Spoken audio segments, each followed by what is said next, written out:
Palavra da Verdade, a exposição bíblica com Hernandes Dias Lopes. Então hoje vamos tratar de 1 de Pedro, capítulo 2, versos 11 a 25. 1 de Pedro, capítulo 2, versos 11 a 25, peço que você abra a sua Bíblia ou ligue a sua Bíblia aí, seu smartphone.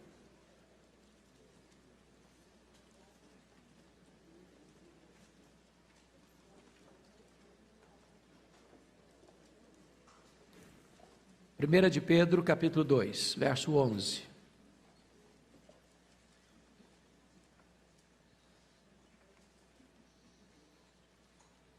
Ok, eu vou fazer a leitura, você acompanhe, por favor. Pedro diz assim: Amados, exorto-vos como peregrinos e forasteiros que sois, a vos absterdes das paixões carnais que fazem guerra contra a alma, mantendo exemplar o vosso procedimento no meio dos gentios, para que, naquilo que falam contra vós outros como de malfeitores, observando-vos em vossas boas obras, glorifiquem a Deus no dia da visitação. Sujeitai-vos a toda instituição humana por causa do Senhor, quer seja o rei como soberano, quer as autoridades como enviadas por ele, tanto para castigo dos malfeitores como para louvor dos que praticam o bem. Porque assim é a vontade de Deus, que pela prática do bem façais emudecer a ignorância dos insensatos. Como livre que sois, não usando todavia a liberdade por pretexto da malícia, mas vivendo como servos de Deus. Tratai a todos com honra, amai os irmãos, temei a Deus, honrai o rei. Servos, sede submissos com todo temor ao vosso Senhor, não somente se for bom e cordato, mas também ao perverso, porque isto é grato, que alguém suporte tristezas, sofrendo injustamente, por motivo de sua consciência para com Deus. Pois que glória há, se pecando, e sendo esbofeteados por isso, o suportais com paciência. Se, entretanto, quando praticais o bem, sois igualmente afligidos, e o suportais com paciência, isso é grato a Deus. Porquanto, para isto, mesmo fostes chamados, pois que também Cristo sofreu em vosso lugar, deixando-vos exemplo para seguir os seus passos, o qual não cometeu pecado, nem dolo algum se achou em sua boca. Pois ele, quando ultrajado, não revidava com ultraje, quando maltratado, não fazia ameaças, mas entregava-se àquele que julga retamente, carregando ele mesmo em seu corpo, sobre o madeiro, os nossos pecados, para que nós, mortos para os pecados, vivamos para a justiça, por suas chagas fostes sarados. Porque estáveis desgarrados como ovelhas, agora, porém, os convertestes ao pastor e bispo da vossa alma. Amém. Eu quero tratar então com vocês sobre o tema submissão, a marca do povo de Deus. Bom, vocês que estão acompanhando a exposição desta carta, notaram que no capítulo 2, versos de 1 a 10, Pedro está tratando dos privilégios do cristão. Quem nós somos, o que nós temos, as bênçãos que nós usufruímos. Mas no texto lido agora, Pedro faz uma transição dos privilégios para os deveres. Bom, se você é um cristão, então, que deveres você tem? Que responsabilidades você tem? Como é que deve ser a sua vida, a sua conduta, o seu comportamento? Sempre há este equilíbrio nas Escrituras. Você tem doutrina e você tem ética. Você tem privilégios e você tem deveres. Você tem direitos e você tem responsabilidades. Ninguém tem apenas privilégios e ninguém tem apenas deveres. As duas coisas caminham juntas. Esse equilíbrio você encontra em toda a Bíblia. E Pedro, para não sair dessa regra, está nos orientando da mesma forma. Por que é importante você trabalhar a questão dos deveres? Porque, irmãos, a igreja evangélica tem sido muitas vezes até acusada de, para evitar o erro da salvação pelas obras, cair no outro extremo da salvação sem obediência.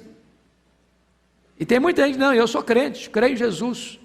Ok, creio em Jesus, ok. Mas como é que você vive? Como é que é a sua conduta, já que você creu em Jesus? Como é que é o seu comportamento? Qual é o seu estilo de vida? Porque às vezes a pessoa vive de tal maneira que o discurso dela que creu em Jesus cai por terra. Que a sua teologia muitas vezes é um arcabouço para justificar seus erros, seus pecados. E é por isso que a Bíblia sempre trata desta questão com esse equilíbrio.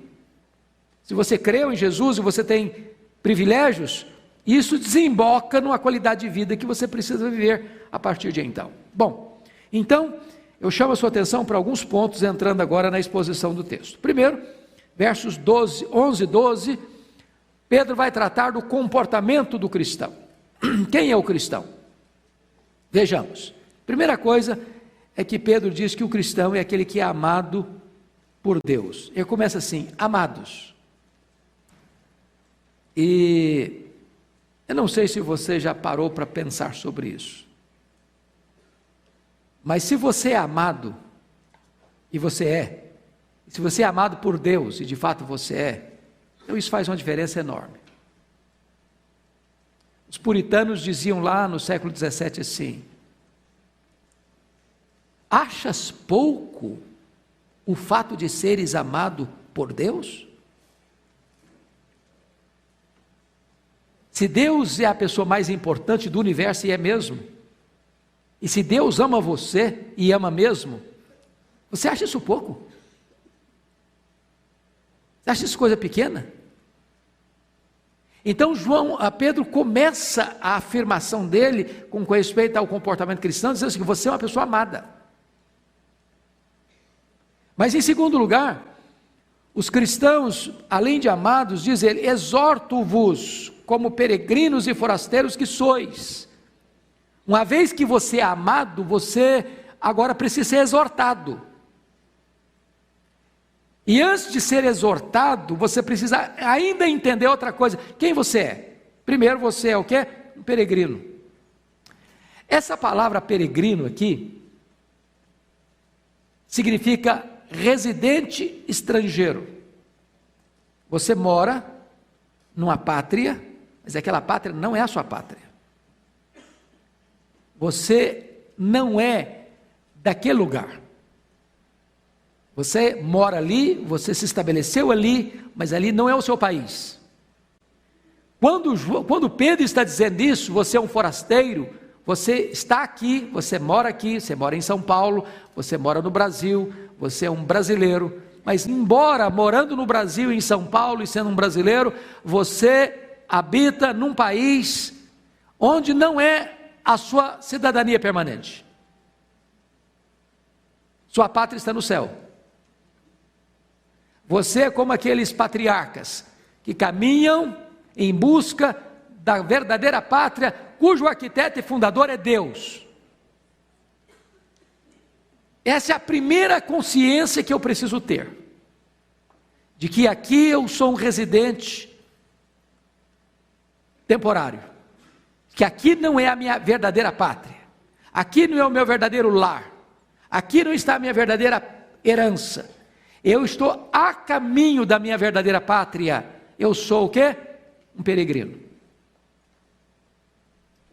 Então não ponha seu coração aqui não finque suas raízes aqui, não construa seus tesouros aqui, porque aqui você é um residente temporário, você é um peregrino.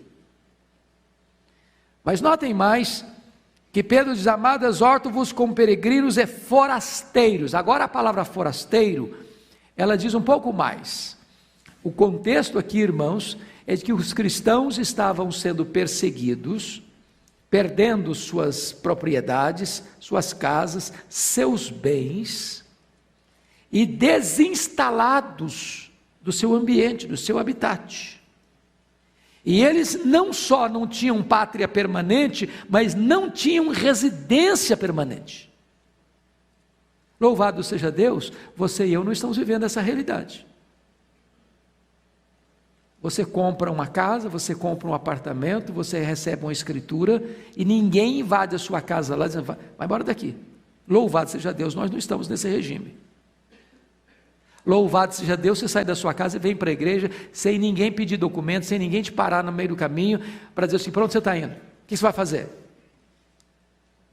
Nós precisaríamos valorizar mais a nossa liberdade, porque muitos irmãos nossos, nesses dias, não têm a liberdade que nós temos. Eu estava a semana passada com o pastor Elias Dantas, que hoje é um dos homens que mais viajam pelo mundo. Ele viaja pelo menos 50 países por ano, num trabalho missionário, e ele disse que em alguns lugares hoje, os irmãos se reúnem nos porões, e eles não cantam como nós cantamos, cada um canta no ouvido do outro, porque se a vizinhança escutar que eles estão cantando, são denunciados à polícia, e a polícia chega e os expulsa dali. Então, que liberdade nós temos, que privilégio nós temos. E muitas vezes, quando você tem muita coisa, você não valoriza o que tem. Não é assim mesmo? Não é assim, irmãos? A fartura é uma bênção, mas a fartura pode ser um problema. Quantas pessoas que têm pão com fartura, como o pródigo, estão cobiçando o país distante? Estão cobiçando outro lugar, acham que lá fora que é bom. Então, você, meu amado irmão, é um forasteiro, mas pela realidade do nosso país, você está com liberdade garantida de ir e vir, se congregar, de carregar uma Bíblia debaixo do braço ou na mão, em público, sem ninguém te incomodar.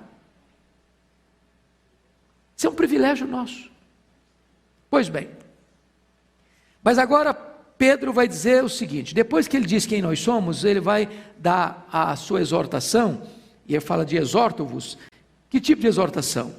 A vos absterdes das paixões carnais que fazem guerra contra a alma. Ele está chamando você e eu de um guerreiro.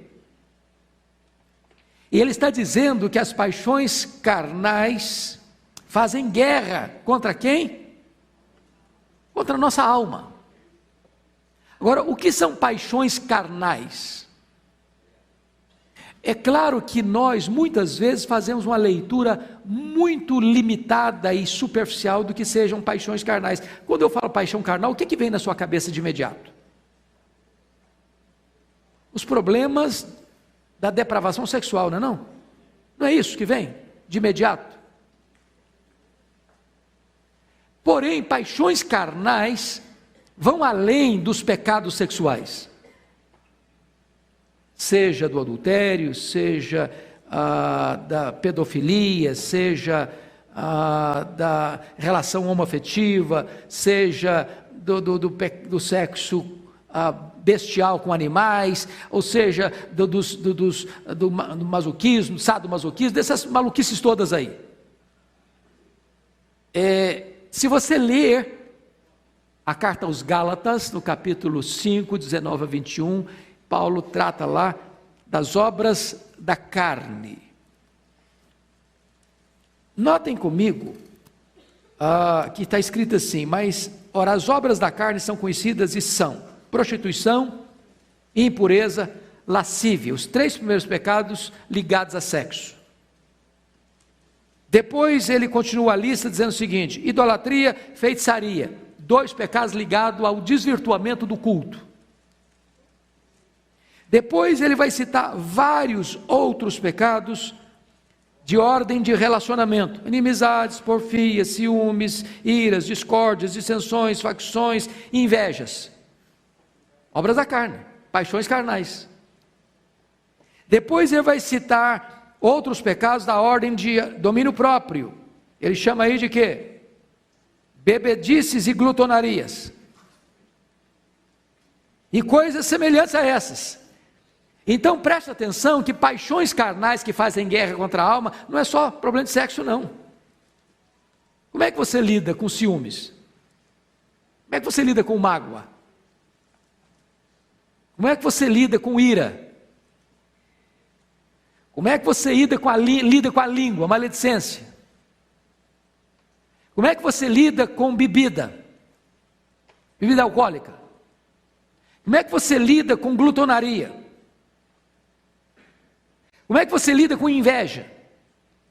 Ora, todas essas coisas, diz o texto bíblico de Pedro aqui, fazem guerra contra quem? Contra a nossa alma. Então nós precisamos aprender a lidar com isso, a enfrentar essa batalha espiritual, que às vezes a gente pensa que batalha espiritual é só com demônio. Não, batalha espiritual também é contra as paixões carnais. E diz Pedro, e Pedro usa essa palavra forte: fazem guerra contra nós mesmos, contra a nossa alma. Precisamos aprender a lidar com isso. Agora, olha comigo, outra coisa do comportamento. O cristão é um exemplo de conduta irrepreensível num mundo hostil. Olha o comecinho do versículo 12. A primeira de Pedro 3,12, de 2,12. Mantendo exemplar o vosso procedimento no meio dos gentios.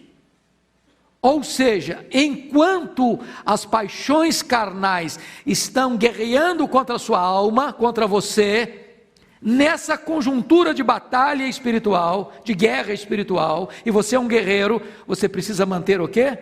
Exemplar o seu procedimento. Dentro da igreja, dentro do templo, na hora do culto, aonde? No meio dos gentios. Em outras palavras, você não pode viver num gueto, você não vive num mosteiro.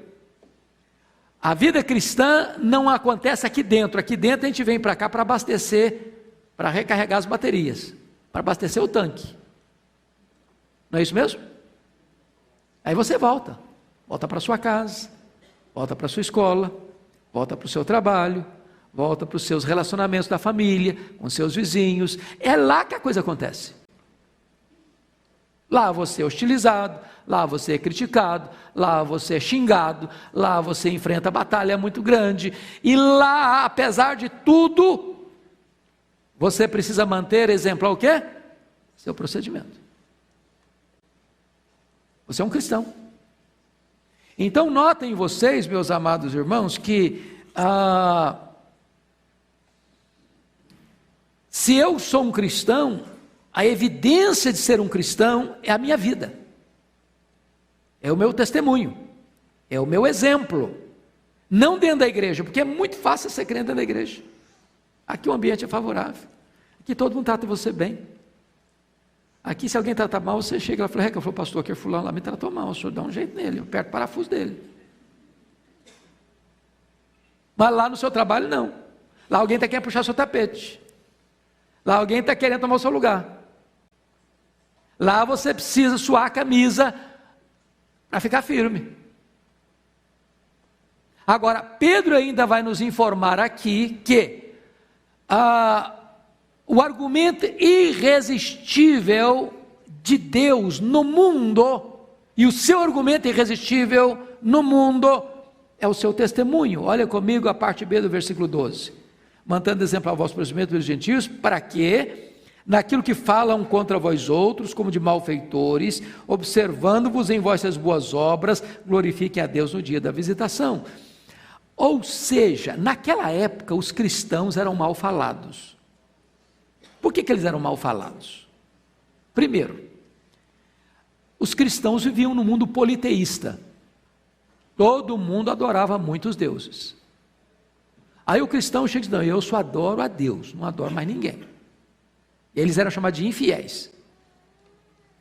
Aí os cristãos se reuniam para celebrar a ceia, tomar e comer, fazer isso em memória de mim. Eles eram chamados de canibais. E aí falavam muitos horrores sobre os cristãos. E agora o que Pedro está dizendo? Eles eram chamados de malfeitores. Malfeitores. Hoje, graças a Deus, irmão, se você é um crente de verdade, as pessoas respeitam você. É bem verdade que hoje o negócio está ficando feio, não está não? Porque tem muita gente botando todo mundo no mesmo balaio. E tem gente que hoje, irmãos, vocês sabem disso, os mais velhos aqui sabem disso. Há alguns anos, quando você chegava num comércio e dizia: eu sou crente, o cara falou: o que o senhor precisa comprar aqui? Pode levar, depois você paga. Hoje o cara vai fazer crediar numa loja, e aí, eu só quero, então desfaz tudo. Ele virou sinônimo de caloteiro. Tem empresa que não contrata crente, que é o cara mais enrolado, quer ler Bíblia lá no trabalho dele. Você pode ler Bíblia, filho, mas na hora do expediente não. Então, o que Pedro está dizendo é que, naquilo que as pessoas falam mal de você, ao observar o seu bom procedimento, eles mudam de opinião. Não é o seu discurso que vai convencer as pessoas, é o seu exemplo, é a sua vida. Mas isso vale, irmãos, para qualquer área de relacionamento dentro de casa. Não é o discurso, é a vida. Não é o que você fala, é o que você vive. Então, a primeira coisa que Pedro está mostrando é como é que nós temos um comportamento que vai mostrar para o mundo que de fato nós somos um povo remido por Deus. E esse povo vai reconhecer: esse povo é diferente. Esse povo é diferente. Em vez de falar mal de você, ele vai dar graças a Deus pela sua vida. Isso está escrito aí. Observando em vós as boas obras, glorifiquem a Deus no dia de visitação. Preste atenção, não é observando as vossas palavras bonitas, evangélicas, piedosas, observando o quê? As vossas boas obras. O cara fala mal de você, você fala bem dele. O cara puxa o seu tapete, você vai lá e ajuda ele. O cara bate a sua porta com necessidade e você atende a necessidade dele. Meus irmãos, é a vida, é o testemunho, é que vai mexer com as pessoas. Mas, vamos agora ver a submissão no âmbito do governo. Olha comigo aí, dos versos 13 a 17, que Pedro agora, uma vez que tratou da conduta do cristão, ele vai entrar num campo mais específico dessa conduta. Como é que é a sua conduta em relação às autoridades constituídas? Então vamos ver a submissão no âmbito do governo. Primeiro, a abrangência da submissão, versículo 13 aí: sujeitai-vos a toda instituição humana por causa do Senhor.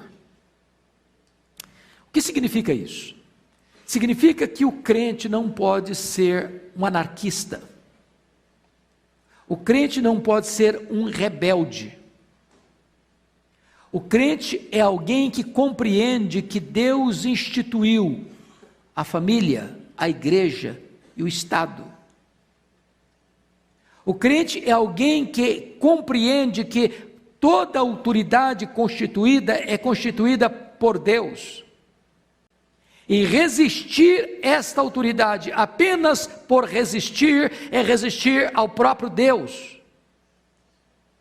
Agora preste atenção que no próprio ato de dar esta ordem de sujeição a toda instituição humana, Pedro já trabalha o limite dessa sujeição. Ele diz assim: sujeitai-vos a toda instituição humana, o quê? Por causa do Senhor. Em outras palavras, Pedro não acredita em instituição humana soberana, divinizada, autocrática. Ele não está favorecendo isso. Porque um dos grandes problemas, e olha que Pedro vivia dentro de um regime onde o imperador era considerado um deus, onde ele era divinizado, onde se construía templos para adorar o imperador. E ele está dizendo que você é um cristão, nessa conjuntura, se sujeita à autoridade, mas não é por causa da autoridade, é porque tem alguém acima da autoridade, e esse alguém acima da autoridade é o Senhor. Ele quebra essa ideia do Estado divinizado, do Estado absolutista. Foi isso que Jesus ensinou. Dai a César o que é de César, e a Deus o que é de Deus. Nem tudo é de César, como Roma pensava. Então o cristão é alguém que honra a autoridade, mas ele honra a autoridade por causa do Senhor. Ele entende que o Senhor está acima da autoridade. A motivação para essa submissão está no versículo 13, parte B. Sujeitai-vos a toda instituição, não é por causa do Senhor, quer seja o rei, como soberano. Então ele está dizendo que a motivação é por causa de quem? Do Senhor. Você é um crente, você entende isso? E nós, por exemplo, vamos pegar o conceito de democracia. Quem pode me dar a definição de democracia? Não é aquela definição mais clássica que tem. O que é democracia? Quem sabe me dar essa definição? Democracia, 3 pontinhos. É o governo do povo, pelo povo e para o povo. Nós cristãos achamos algo mais? E eu pergunto a vocês, num sistema democrático é assim que nós entendemos, né? Quem bota o presidente lá hoje é o voto popular, sufrágio popular. Quem bota o governador? Sufrágio popular. Senador, deputado federal, deputado estadual, prefeito, vereador. Ok. Mas nós cristãos entendemos algo um pouco maior. O povo é apenas o instrumento, mas o verdadeiro poder vem de onde? De Deus. Quem institui de fato não é o povo, é Deus. E essa compreensão nossa é muito importante, e pena que as autoridades não têm essa visão.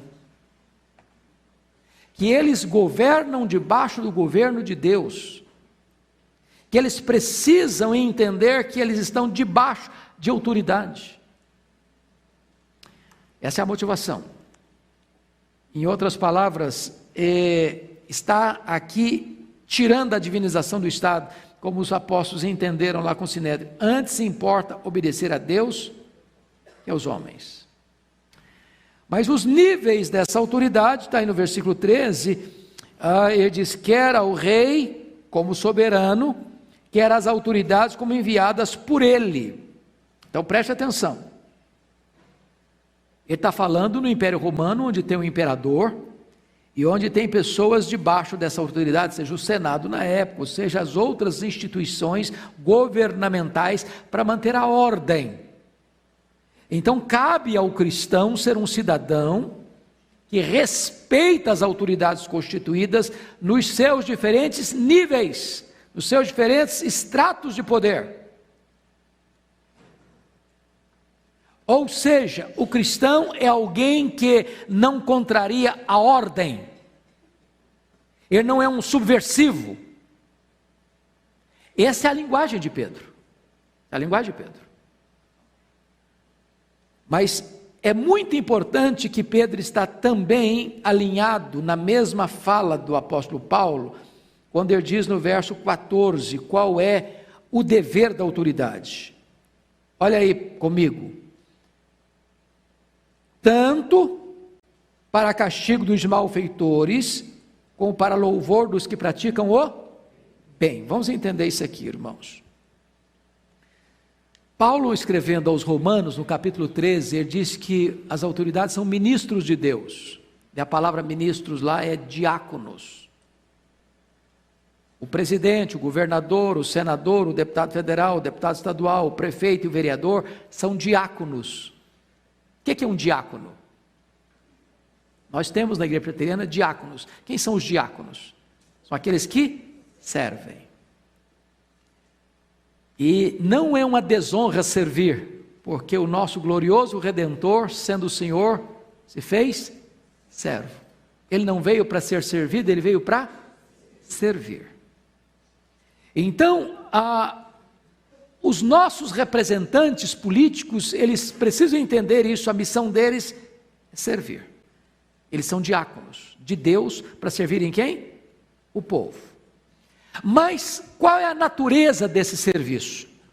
Duas coisas. Primeiro, promover o bem. Bem econômico, bem social, bem moral, bem espiritual. Um governante que entende a sua função, ele vai servir o povo nesse sentido. Em outras palavras, ele não vai entrar lá para se locupletar, ele não vai entrar lá para extrair, ele não vai estar lá para tirar vantagem própria, ele vai estar lá para servir. Para servir. Nós temos, eu sempre costumo elogiar que a Junta Diaconal de Pinheiros é a melhor do Brasil, com todo respeito às outras, que são maravilhosas também. Mas imagine que o irmão diácono, ele é diácono de plantão, e ele chega e arranja uma cadeira muito chique, muito bonita, e bote aqui na frente, e ele mesmo vem e se assenta aqui com toda a garbosidade, e vem alguém com a toalhinha de linho, para servi-lo, para trazer água gelada para ele. Vocês estranhariam esse gesto? Estranhariam? Sim, não estranhariam? Ele estaria fazendo o quê? Fazendo isso? Invertendo o quê? A função dele. Pois bem, quando você vê uma autoridade política se autopromovendo, se auto-engrandecendo e se locupletando, ele está fazendo exatamente o contrário daquilo que devia fazer, porque não foi para isso que ele foi escolhido. Ele foi escolhido para fazer o bem, para servir. Mas a autoridade foi constituída por Deus para outra coisa. Qual outra coisa? Na linguagem de Pedro aqui.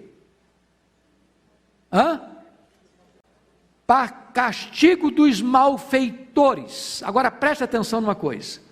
Paulo, escrevendo aos Romanos 13, diz que ele é ministro de Deus vingador. Então, chama a sua atenção para um ponto importantíssimo. Deus colocou nas mãos do Estado o que não colocou na minha e na sua mão, conquanto pessoa, conquanto indivíduo. Eu não posso, não tenho direito, não tenho autoridade, não tenho permissão para me vingar. Se alguém fizer um mal a mim, o que é que eu tenho que fazer? Perdoar, pagar o mal com o bem. Se eu for dar o troco, pagar o mal com o mal, eu estou certo? Não, estou errado. Estou errado, eu não tenho essa competência. Agora eu pergunto a vocês, alguém fez o mal, qual o papel do Estado? Qual o papel do Estado? Punir. O Estado não pode fazer vistas grossas, o Estado não pode dizer que o culpado é inocente, o Estado não pode dizer que o inocente é culpado, o Estado não pode favorecer o criminoso, aquele que comete o crime, o delito, o pecado, a transgressão. Cabe ao Estado vingar-se, punir, exemplarmente, aplicar a lei. Ou seja, o que Deus não me permite fazer quanto indivíduo, Deus ordena o Estado fazer. O Estado não pode ser frouxo na aplicação da lei. Porque se ele for frouxo na aplicação da lei, ele vai fazer o quê? Contribuir para o crescimento do crime. As pessoas vão dizer, o crime compensa. Eu vou fazer e vou escapar. Eu vou fazer e ninguém vai me pegar. Eu vou fazer e ninguém vai saber. Eu vou fazer e vou usufruir o produto do meu roubo, do meu crime. Então, Pedro está dizendo que a autoridade ela é constituída com dois propósitos: promover o bem e punir o mal. Mas vamos ver mais. Vamos olhar agora o propósito da submissão. Você pode ler o versículo 15 comigo? Vamos lá? Porque assim é a vontade de Deus, que pela prática do bem façais emudecer a ignorância dos insensatos. Então ele está falando de você ser submisso a quem? as autoridades. Então, você como um cidadão do céu, como um residente não permanente aqui, você deve fazer o quê? Praticar o bem. E dessa maneira você emudece a ignorância dos insensatos. Esse é o propósito da sua submissão. Qual é a natureza dela? Versículo 16. Como livres que sois, não usando todavia a liberdade por pretexto da malícia, mas vivendo como servos de Deus. Então, o limite, irmãos, de liberdade para libertinagem, talvez é muito tênue. Eu sou livre. Ok, sou livre. Mas livre para quê? Livre para quê? Para tudo? Já que eu sou livre, posso fazer tudo, é isso? Ele contrapõe a sua liberdade com a expressão servos de Deus. Eu gosto de uma frase do Josué Rodrigues. Ele diz que há uma enorme diferença entre o não pode e o pode não. Né? Por exemplo, pega um camarada que é pinguço. Você conhece gente pinguça? O cara que é pinguço, se ele não beber todo dia, ele tem o que depois? Síndrome de quê? De abstinência, ele treme todo. Você bota uma garrafa de pinga na frente dele, aquilo cresce, aquilo fica bonito, aquilo fica saboroso, aquilo fica encantador, aquilo fica um negócio assim, fenomenal. Todos os poros gritam, todas as células clamam, tudo nele pede. Ele não pode deixar de beber, ele é escravo da bebida. Agora pega e bota uma garrafa de pinga perto de alguém que é abstinente. Ele pode beber? Pode. Você pode não beber. Ele é o quê? Livre. Pega um cara que é viciado, inveteradamente viciado em drogas, papelote de cocaína, põe na frente dele, ele chega a tremer todo por dentro. Ele tem que cheirar, ou ele tem que injetar, ele é escravo do troço. Aí você bota perto de outra pessoa, você pode cheirar? Pode cheirar, mas você pode não cheirar, aquilo não domina você, você é o quê? Livre. Então tem muita gente hoje com um discurso de liberdade, que não tem de liberdade nada, eles são escravos. Pega essas paradas que acontecem aqui em São Paulo, não vou nem falar que tipo de parada, não, vocês sabem. Sou livre. Aí você fica, é isso mesmo que é liberdade? É isso aí? Você é livre quando você pode fazer a sua escolha. E ao fazer a sua escolha, você não faz sua escolha para o mal, você faz sua escolha para o bem. Isso é liberdade. Foi para essa liberdade que Cristo nos libertou. Nós éramos escravos, agora somos livres. Se o Filho vos libertar, verdadeiramente sereis livres, e conhecereis a verdade, e a verdade vos libertará. O outro aspecto, o cara está com a coleira, o pescoço na coleira do diabo. O diabo faz, ele faz porque ele é escravo. A carne pede, ele faz porque ele é escravo da carne, das paixões carnais. Agora vejamos os limites dessa submissão. Versículo 17. Pode ler comigo? Vamos já? Tratai a todos com honra, amai os irmãos, temei a Deus, honrai ao rei. Ok. É bonito isso, porque ele vai do geral para o particular. Você tem direito ou liberdade de tratar alguém sem honra? Não. Pode chegar a pessoa mais pervertida sexualmente perto de você. Você vai tratá-la com o quê? Com honra. Sabe por quê? Porque ela é uma criatura de Deus, feita à imagem e semelhança de Deus.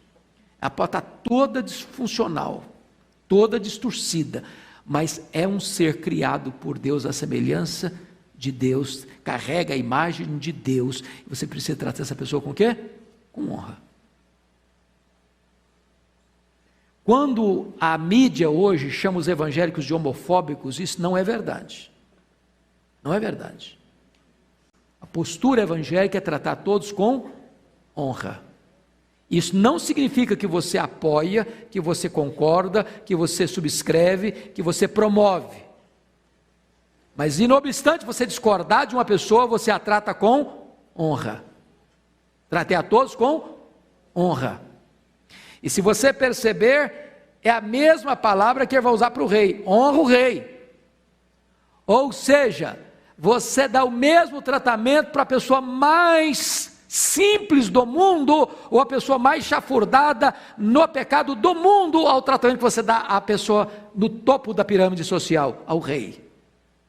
Perceberam isso em Pedro? Agora notem vocês que ele diz assim: amai os irmãos. Ô irmãos amados, nós não temos o direito de cortar a volta de ninguém, viu? Mas vamos dizer uma coisa: nós não somos muito fáceis de amar, não somos? Nós somos meio complicadinhos, não? É hora que o cara tem que fazer um esforço enorme para nos amar, não? Nós somos complicados.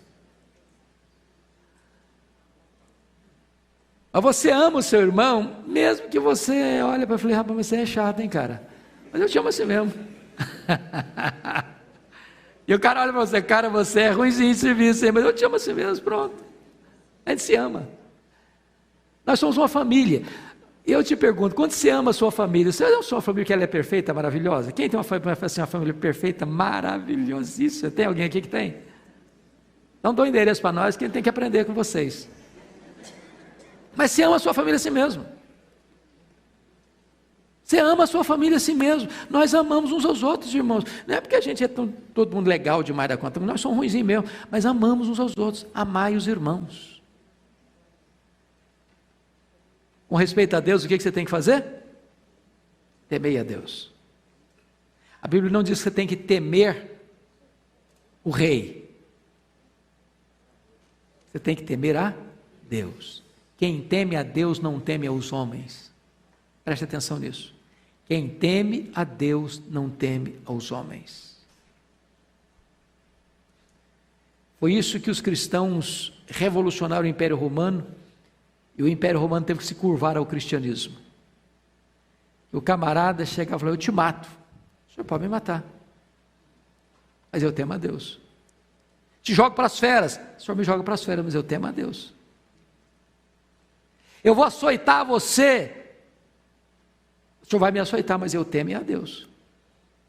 Vou te jogar na fogueira. O senhor vai me jogar na fogueira, mas eu temo a Deus.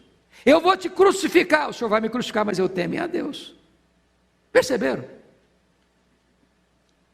O Império Romano teve que se dobrar diante dessa verdade. O cristão preferia morrer a deixar de temer ao seu Deus.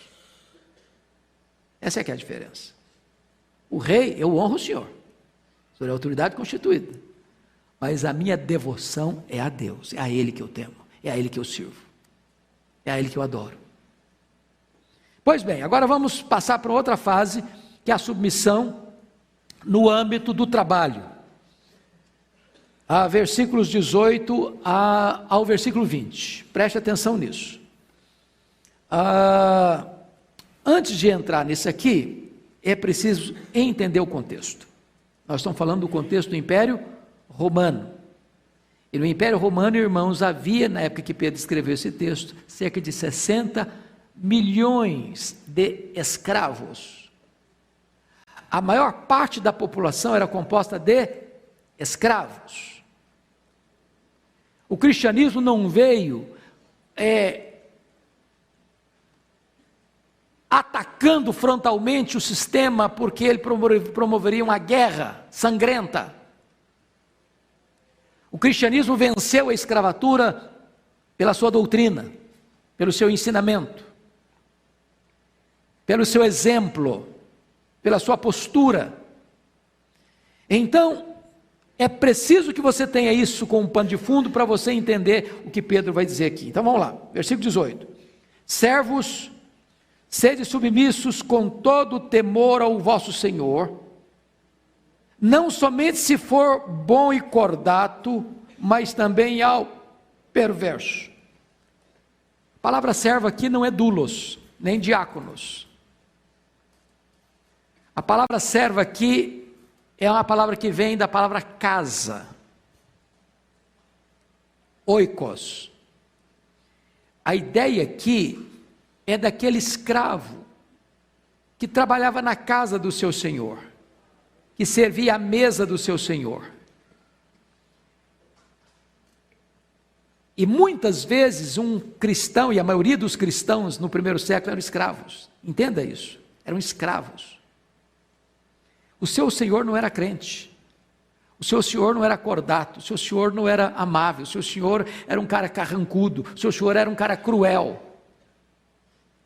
Como é que esse crente que trabalha nessa casa e é um escravo se porta? É isso que Pedro está orientando aqui. Servos, sede submissos com todo o temor ao vosso Senhor, não somente se for bom e cordato, mas também ao perverso. Porque às vezes você se sujeitar a alguém que é legal com você, é fácil. Como é que você se sujeita a alguém que é perverso, que é cruel, que é injusto, que às vezes nem respeita você, maltrata você? Bom, é claro, irmãos, que Pedro está tratando de alguma coisa aqui que eu chamaria de sobrenatural, é o que nós chamaríamos de reação transcendental. Aquilo que Jesus Cristo colocou lá no Sermão do Monte: se alguém te ferir a face, volta a outra; se alguém te forçar uma milha, vai duas; se alguém quiser tomar sua capa, dê a túnica também. Preste atenção nisso. Nem você nem eu temos problemas com ação. Eu explico. Você mora do lado do seu vizinho 10 anos, mesmo andar, porta a porta. Ele nunca gritou com você, você nunca gritou com ele. Ele nunca deixou um lixo na porta do seu apartamento, propositadamente; você nunca deixou outro na porta do apartamento dele, propositadamente. Mas um dia seu vizinho toca a campainha e desanda a xingar você, fala mal de você, a gritar com você. O que você vai fazer com ele agora não é ação. O que você vai fazer com ele agora é o quê? Reação. Viver bem com quem vive bem com você não tem segredo nenhum. Pagar o bem com o bem é muito fácil. A questão é como é que você reage quando alguém age com você erradamente. Esse é o ponto que Pedro está tratando aqui. O seu patrão é um cara perverso, o seu patrão não respeita você, o seu patrão não é legal com você, o seu patrão é alguém que perturba a sua vida, e mesmo assim, diz Pedro, você tem que tratar essa pessoa com dignidade. É fácil isso, irmãos? Não, não é. Ou você tem a graça de Deus, ou você é um cristão que depende do poder do Espírito Santo de Deus, ou você, desculpe da expressão, chuta o balde. Mas tem mais. Segundo lugar, submissão a despeito da injustiça. Olha o versículo 19 comigo. Porque isto é grato, se é agradável a Deus, que alguém suporte tristezas, sofrendo injustamente, por motivo de sua consciência para com Deus. Irmãos amados, bom, isso aqui, se você for pensar do ponto de vista humano, você num Estado de Direito é diferente de Império Romano. Preste atenção nisso. Eu estou lendo esse texto com as lentes do primeiro século. Hoje, por exemplo, pode ser uma grande empresa. O seu patrão pode ser o gerente, presidente da empresa, até o dono da empresa, e você entrou lá ganhando salário mínimo. Mas se o cara te prejudicar lá, você faz o quê? Como cidadão. Pensa cristão agora, pensa o cidadão comum, faz o quê? Vai o quê? Vai na justiça. Os tribunais garantem a você direitos de defesa. Não era o caso aqui. Eu estou falando de uma sociedade escravagista, escravocrata, onde o cidadão que trabalhava era propriedade de seu dono. E louvado seja Deus, irmãos, foi o cristianismo que derrubou a escravidão no mundo. Leia a história. Aliás, saiu um livro agora, eu estou doido para comprar, já procurei em algumas livrarias, já está esgotado, o livro nem saiu, já está esgotado, o livro do Laurentino Gomes. Ele escreveu 808, 822, 889 e agora escreveu um sobre escravidão, e eu estou muito interessado em ler. E você vai perceber que o que debelou a escravidão no mundo foi o cristianismo. Na Inglaterra, William Wilberforce, John Wesley. O que debelou a escravidão na América foi a influência cristã. E louvado seja Deus, porque nós não vivemos nesse regime, mas aqueles irmãos nossos lá viveram. E a orientação que Pedro disse é o seguinte: olha, ainda que você sofra injustiça, essa é a ideia aí, preste atenção, porque isso é grato, pois isso é grato que alguém suporte tristeza sofrendo injustamente. Quando você sofre injustamente, isso produz o que? Alegria? Não, produz tristeza. Mas por que você deve sofrer? Por causa da sua consciência. Você não faz o mal, você não paga o mal com o mal. Fala mal de você, você fala bem da pessoa. A pessoa prejudica você, você procura jeito de servir a ela. Irmãos, ninguém suporta lidar vitoriosamente com amor. Não dá para alguém machucar você e você abençoar. E você falar mal de você, você falar bem dela. Ela perseguir você e você orar por ela. Isso aí derruba qualquer coisa. É o poder do amor, é o poder transformador do Evangelho.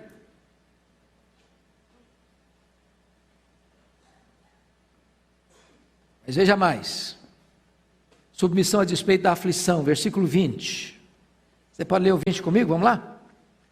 Pois que glória há, se pecando, e sendo esbofeteados por isso, o suportais com paciência. Se entretanto, quando praticais o bem, sois igualmente afligidos, e o suportais com paciência, isso é grato a Deus. Bom, aqui é a hora da gente parar e pensar o seguinte: tem muitas pessoas que choram, não porque estão convencidas do seu pecado, mas choram porque foram flagradas no seu pecado. É aquela história da polícia chegar na hora que o ladrão está botando a mão na botija, ele chora, mas ele não chora porque ele está arrependido do pecado que ele estava cometendo, ele chora porque foi apanhado, vai para a cadeia. Uma coisa é chorar pelas consequências do pecado, outra coisa é chorar por causa do pecado. Uma coisa é você sofrer porque você cometeu um erro e você está pagando pelo erro que você fez, e você, tá bom, eu fiz esse erro mesmo, eu tenho que pagar a pena mesmo, então eu vou sofrer com paciência mesmo, tá bom, ok, mas você não devia sofrer por isso, você não devia ter cometido esse erro. Agora, se você está andando certo, vivendo certo, e mesmo assim você está sofrendo as consequências, sofrendo dores, sofrendo tristeza, sofrendo injustiça, e você, apesar disso, não está reagindo pagando mal com o mal, Pedro diz: isso é grato a Deus, isso agrada o coração de Deus, isso agrada o coração de Deus. E eu não vou entrar, e eu vou pegar isso para a próxima aula, mas só para você não ficar desesperado, Pedro vai mostrar que isso é possível, porque ele vai introduzir no versículo 21 o exemplo de Cristo. Olha o que ele diz no verso 21: porquanto para isto mesmo fostes chamados, pois que também Cristo sofreu em vosso lugar, deixando-vos exemplo para seguires o quê? Seus passos. Então você fala: não, isso é impossível, não, é demais. Então Pedro introduz: olha, então deixa eu dizer uma coisa para você, pois Jesus fez isso. Sabe por que ele fez isso? Para deixar o exemplo. Sabe para quê? Para você seguir o passo dele. Então não venha com desculpa que não tem jeito não, porque tem jeito sim. E agora, chama a sua atenção para essa expressão, pois que também Cristo sofreu em quê?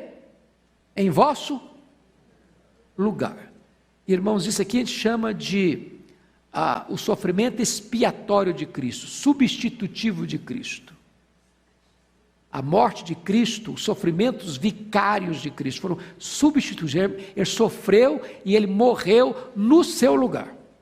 Verso 22. Você leia comigo? Vamos lá?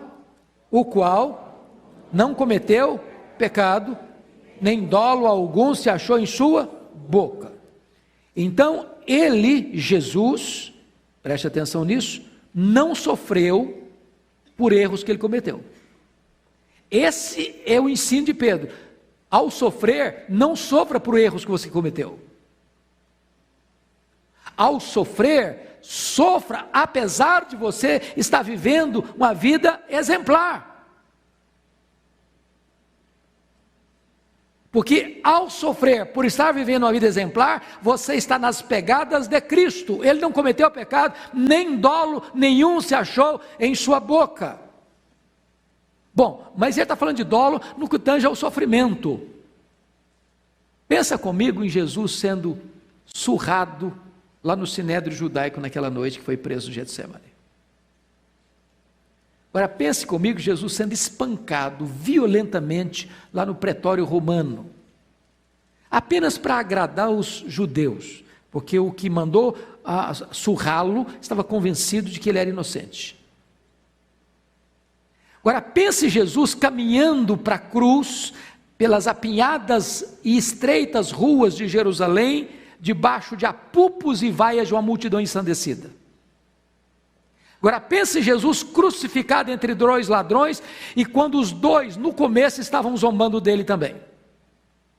Agora pense Jesus sendo escarnecido pelos sacerdotes e pelos soldados romanos que estavam ali no pé da cruz, falando impropérios para ele.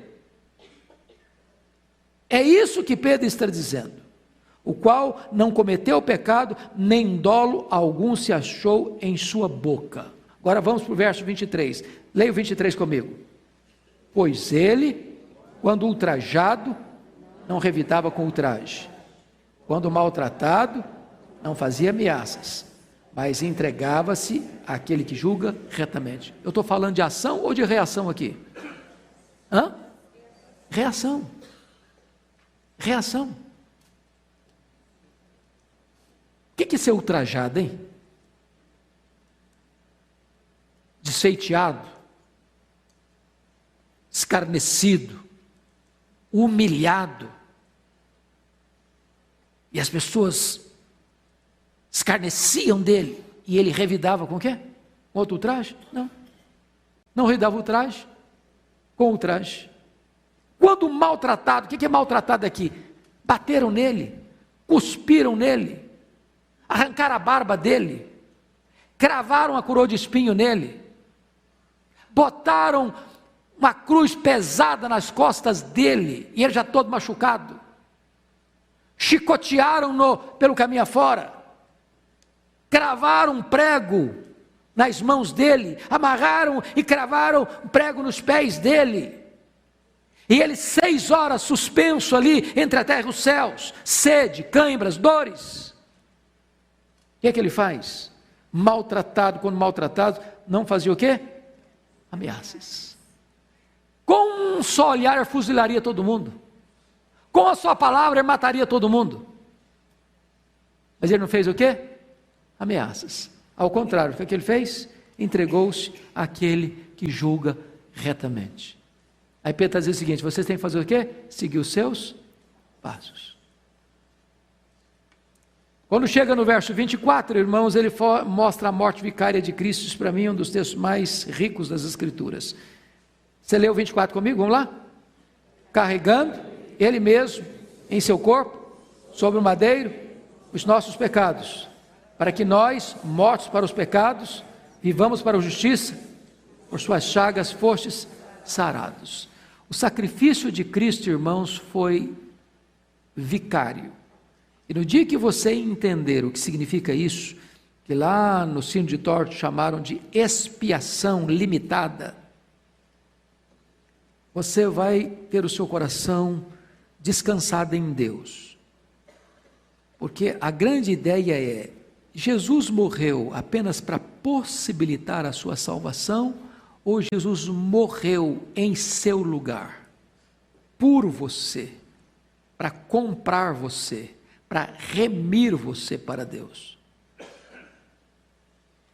Se ele morreu por você, se ele levou no madeiro os seus pecados, e se ele pagou a sua dívida, está consumado. Se ele morreu pelos seus pecados e ressuscitou para a sua justificação, você que crê nele está com a sua salvação absolutamente garantida. Garantida. Então, o que Pedro está dizendo é o seguinte: aquele que é o seu exemplo é o seu redentor, é o seu salvador. Ele morreu por você. Mas o último versículo mostra mais uma coisa, e eu termino aqui. Olha o último versículo: porque estáveis desgarrados como ovelhas, quando ele morreu por nós, obviamente. Agora, porém, vos convertestes ao pastor e bispo da vossa alma. Ele é o seu pastor, já que você agora foi salvo por ele, daqui para frente ele cuida de você. Ele é o seu pastor. Mas ele é o seu bispo, ele é aquele que supervisiona sobre você, ele está com seus olhos postos em cima de você, ele sabe onde você vai, ele sabe onde você está, ele sabe o que você está fazendo, ele acompanha você, ele fiscaliza você, ele guarda você, ele está atento a você, ele é o seu bispo, que tem uma visão ampla sobre você, e ele é o pastor que cuida da sua alma. Ele não é só seu exemplo, ele é o seu redentor. Ele não é só o seu exemplo, é o seu protetor. Ele não é apenas o seu exemplo, ele é aquele que está cuidando do macro e do micro, tudo em relação à sua vida, ele está tomando conta. Dica de português agora. É muito comum você orar e dizer: Senhor, abençoa os nossos corações, Senhor, abençoa as nossas almas. Não faça isso. Preste atenção que Pedro está falando no plural. Porque estáveis está no plural, desgarrados como ovelhas no plural. Porém agora vos convertesse ao pastor e bispo de quê? Das vossas almas? Não, da vossa alma. Você tem quantas almas? Uma só. Você está falando para 1000 pessoas: Senhor, abençoa a nossa alma, não as nossas almas. Porque se um camarada não entender nada de Bíblia, nada de cristianismo, você: Senhor, abençoa as nossas almas, qual a conclusão que vai chegar? Você tem mais de uma alma. Senhor, abençoa os nossos corações. Bom, não, Senhor, abençoa, está falando para 1000 pessoas: Senhor, abençoa o nosso coração. Se eu falar abençoa os nossos corações, eu falei: esse cara tem mais de um, ele podia me dar um, que o meu também é fraco. Vamos abrir a nossa Bíblia. Cada um só traz uma Bíblia. Então não vamos abrir as nossas Bíblias, vamos abrir a nossa Bíblia. Vamos abrir os nossos olhos, mas não vamos abrir as nossas bocas, vamos abrir a nossa boca. Só uma dica, irmãos: se a gente prestar atenção, não erra mais. Leia a sua Bíblia. Maridos, amai. Quem completa? A vossa esposa, não as vossas esposas. Porque às vezes eu chego, meus irmãos, nós temos que amar as nossas mulheres. Eu falei: que esse cara é poligâmico, eu não estou sabendo. Maridos, amai a vossa esposa. Esposas, sede submissas ao vosso marido, não aos vossos maridos. Então, só uma dicasinha para a gente não errar. Se a gente prestar atenção, não erra. Minha irmã, eu estou no limite da música, mas pergunte, se eu não souber a resposta rápida, eu falo depois.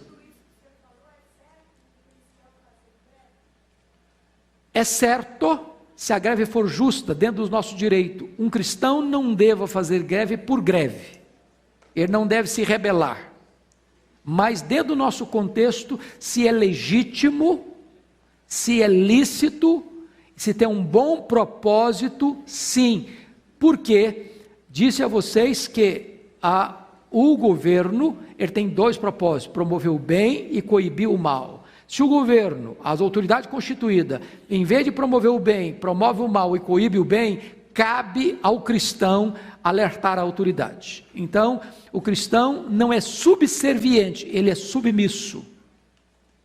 É legítimo? Não no sentido geral. Fazer greve por greve não é legítimo. Reivindicar direitos legítimos é legítimo.